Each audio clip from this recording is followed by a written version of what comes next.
Hello, welcome back to another of my game dev journals, number 2.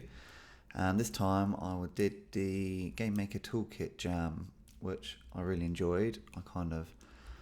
My wife and kids left for a couple of days to give me time to dedicate on it, and I joined a team. There were 8 of us. I kind of just posted in Discord and used their team finder to find a team, which was good. It was a nice mix.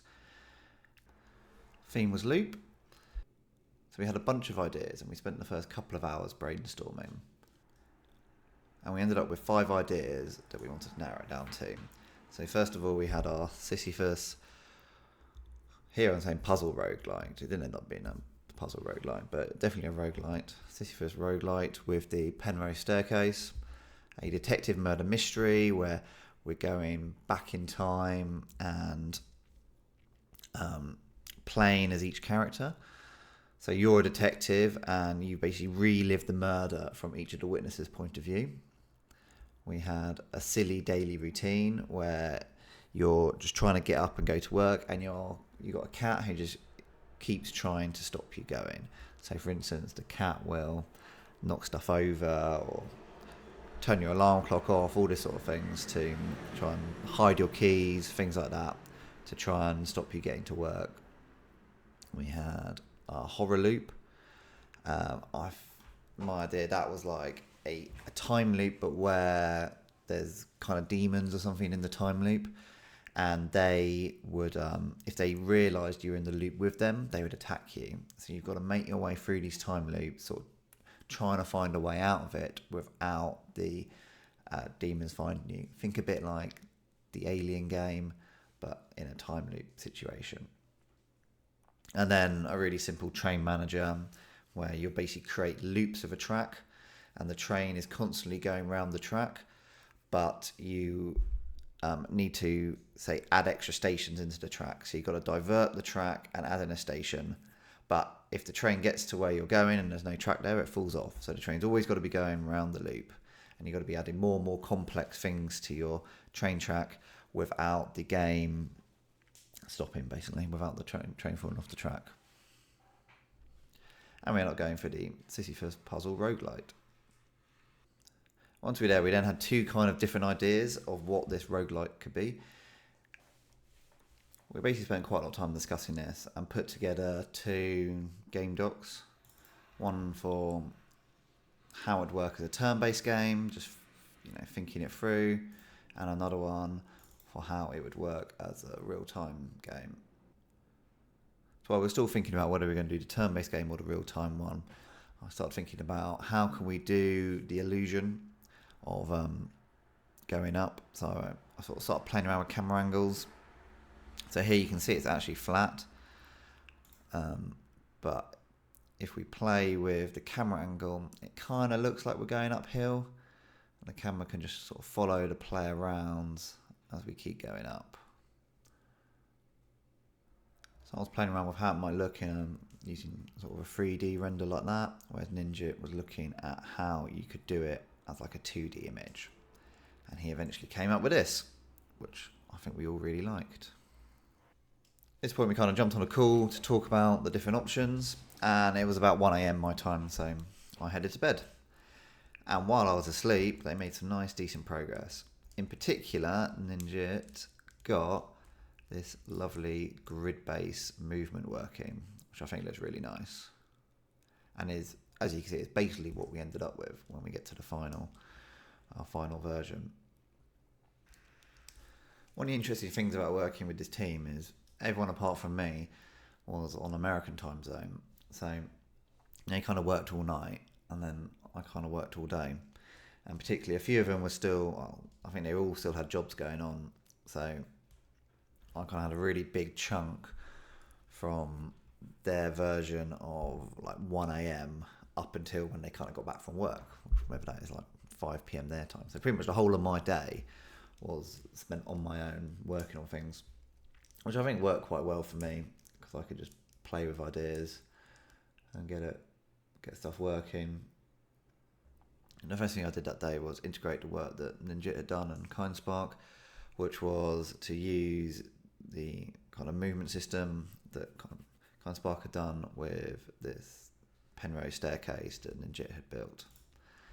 And I put this kind of tick system we have here where we're counting the loops. Sorry, each step is a tick. You have this weight system where if you spend too long on any decision, it times out. And the idea being that there be some sort of stamina system or some sort of punishment for not doing it quickly. So this is eventually the turn-based one, but it's not as turn-based as we'd originally thought. So it's this kind of quick tick-based.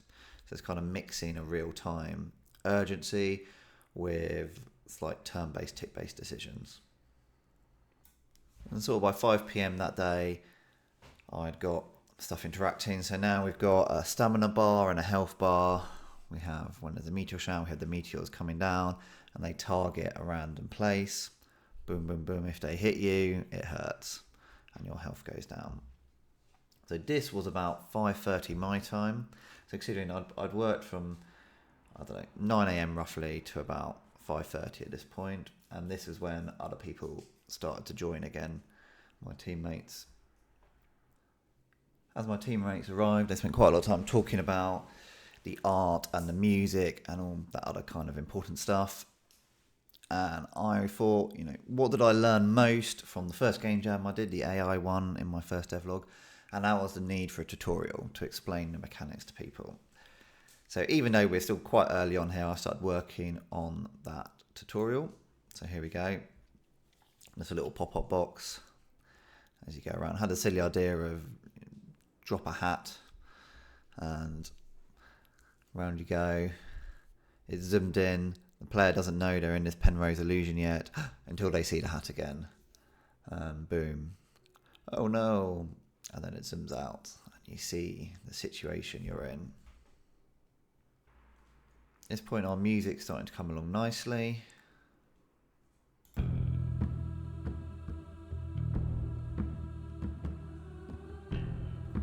I think sounds really good.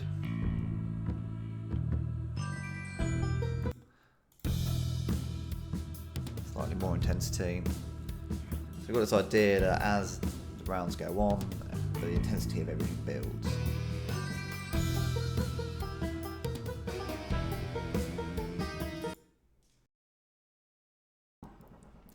At this point, I went to bed, did my handover.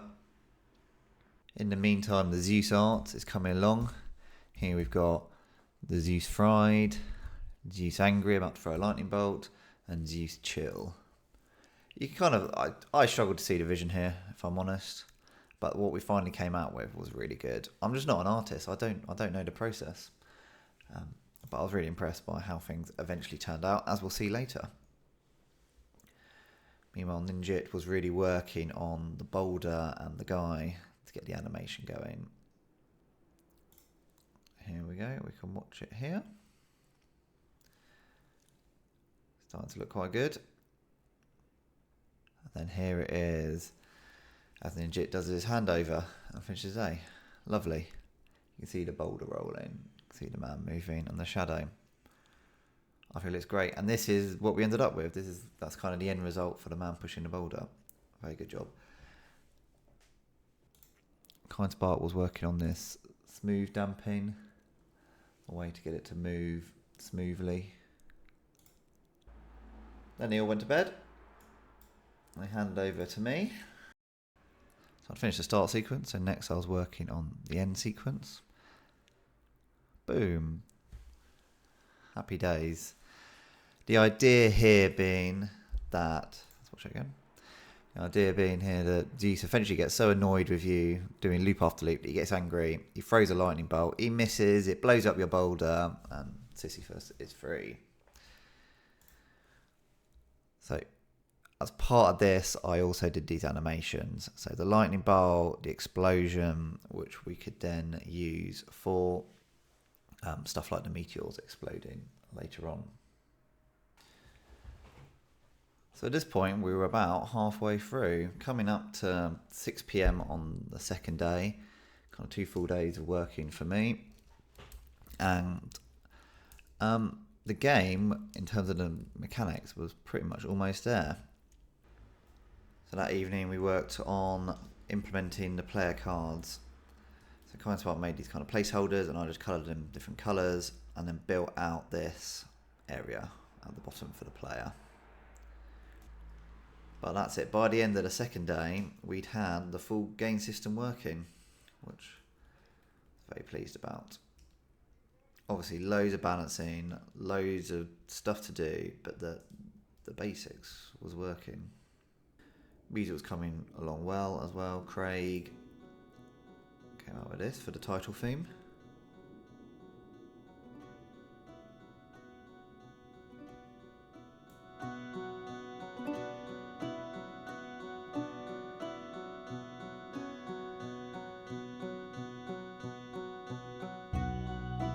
So that night while I was asleep, Optimus continuing to work on the tiles, and you can see here, because of the penwares array, we need sort of 4 different variants of each one for the shadows in a different place.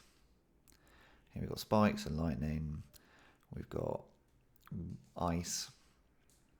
And Zeus is coming along well. Spot's been working on the title screen and sort of sound settings, integrating all the music.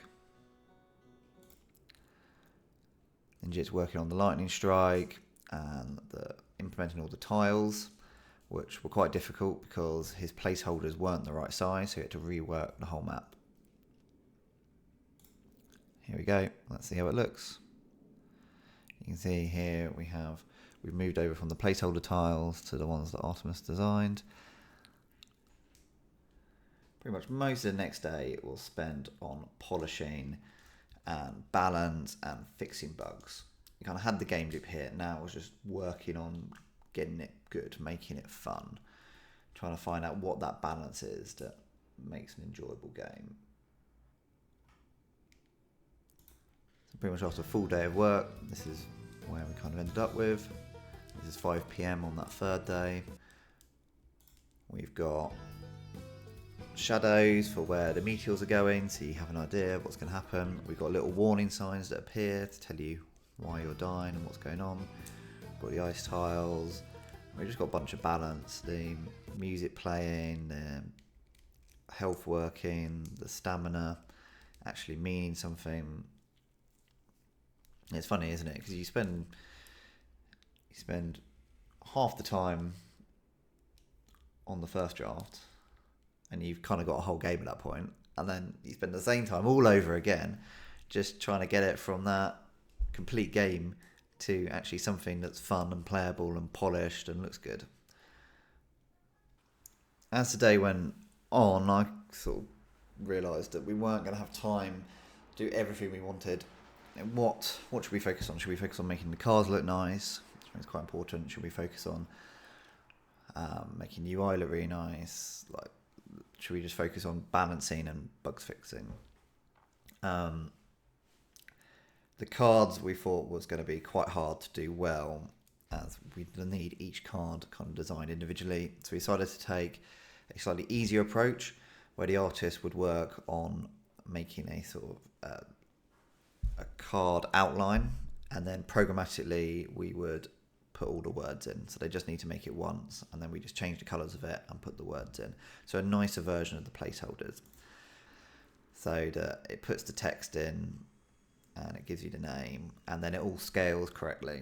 I just found this, I don't really know what I'm doing, so I found getting my placeholders for the cards to work and do the text properly to be really annoying. Also this day we came with the name. We had a bunch of ideas and voted on our favourite one, when push comes to shove. And very excitingly, Zeus was finished. Much better than I ever thought. When I saw that first draft, I couldn't imagine it would look this good. Amazing. He looks great. And then while I was asleep, we saw some great progress. The main menu was done. His content is looking great. We're looking at different UIs.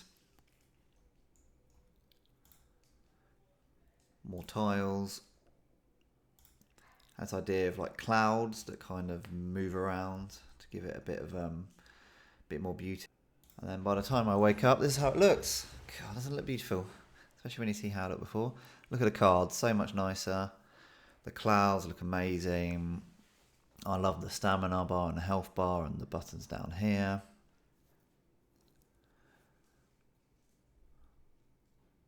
That's great. At this point, everyone else had worked pretty late, so I thought that there was they'll probably wake up in time for the deadline, 6 p.m. my time, but they're not going to get time to do any work. So I just needed to polish, work on balance, get the builds up, and just try and make it something we could be proud of. And there we have it, the final game. You can play it at quietsam.itch.io/push-2-shove. Intro.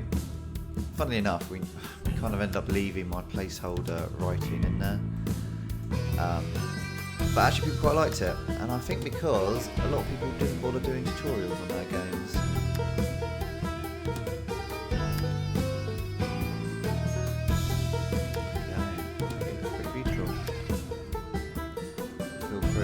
Go to the website and have a play. Run out of stamina, press space to wait. Stamina up. Now we start getting cards. Let's pause the game. Continue. Create a healing tile at our spot. Oh no, the flood's coming down. What's going to happen? Oh no, it's pushing us. No. You get the idea.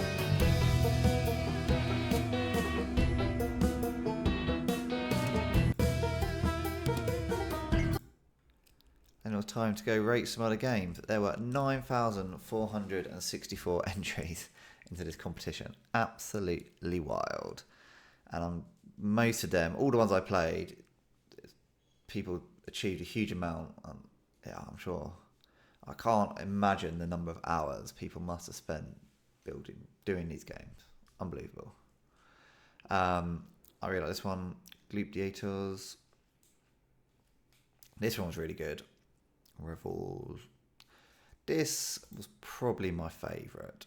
Let's go have a play. Yeah, look, he came number 47 in enjoyment, and it was really enjoyable. So I really recommend having a go at this one. I thought it was really good. Well deserving of a high score.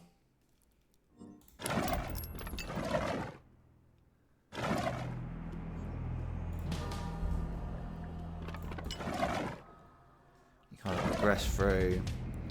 You got to choose. You got to sort of a full clip of bullets. Move between them. Then they do. I think you can see the action he's going to do. So he's going to guard on this go.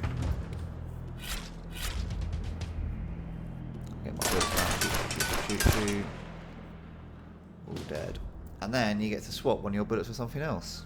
So I can give it a piercing. Give that my first bullet. Go fight another opponent.